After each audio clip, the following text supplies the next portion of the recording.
ഇവനാണ് മോട്ടറോള 6999 രൂപയ്ക്ക് ഇറക്കിയിരിക്കുന്ന motto G04. Actually ഇതിനേക്കാളും കുറഞ്ഞ പ്രൈസിൽ കിട്ടും, എല്ലാം ഞാൻ ഷെയർ ചെയ്യാം. സോ നിങ്ങളുടെ ബഡ്ജറ്റ് നല്ല ടൈറ്റ് ആണ്, അല്ലെങ്കിൽ സെക്കൻഡറി ഫോണായിട്ട് കൊണ്ട് നടക്കാൻ ഒരു ഫോൺ നോക്കുന്നുണ്ടെങ്കിൽ തീർച്ചയായിട്ടും നോക്കാവുന്ന ഒരു ഫോണാണ് മോട്ടോ G04. ബോക്സിൽ ഫോണുണ്ട് വിത്ത് TPU കേസ്.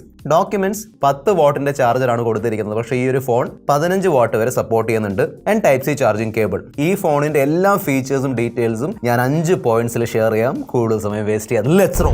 ഫസ്റ്റ് ആണ്, നിങ്ങൾ എല്ലാവരും നോട്ടീസ് ചെയ്തിട്ടുണ്ടാവും, വളരെ അട്രാക്റ്റീവ് ഡിസൈനിലും വളരെ അട്രാക്റ്റീവ് കളർ ഓപ്ഷൻസിലാണ് ഈ ഒരു ഫോൺ വരുന്നത്. ഓക്കെ, ബാക്കിൽ നല്ല മാറ്റ് ഫിനിഷ് കൊടുത്തിട്ടുണ്ട്. പിന്നെ ചുറ്റുമുള്ള ഫ്രെയിം ഇല്ലേ, അതിലും സെയിം മാച്ചിങ് കളേഴ്സ് ആണ് കൊടുത്തിരിക്കുന്നത്. ഫ്രെയിം ഫ്ലാറ്റ് ആയതുകൊണ്ട് ഫോണിന് ഒരു ബോക്സി ഫീൽ ആണ് കിട്ടുന്നത്. 5000 mAh ബാറ്ററി ഉണ്ടായിട്ടും നല്ല സ്ലിം ആൻഡ് ലൈറ്റ് വെയിറ്റ് ഫോണാണ്. 150 ഗ്രാമിന്റെ താഴെയാണ് വെയിറ്റ്. ഓക്കെ, സോ തീർച്ചയായിട്ടും കയ്യിൽ ഹോൾഡ് ചെയ്യാൻ നല്ല കംഫർട്ടബിൾ ആണ്. ഫ്രാങ്ക്ലി 6999 രൂപയുടെ ഫോൺ ആണെന്ന് ഒരിക്കലും ഫീൽ ആവില്ല. പിന്നെ IP53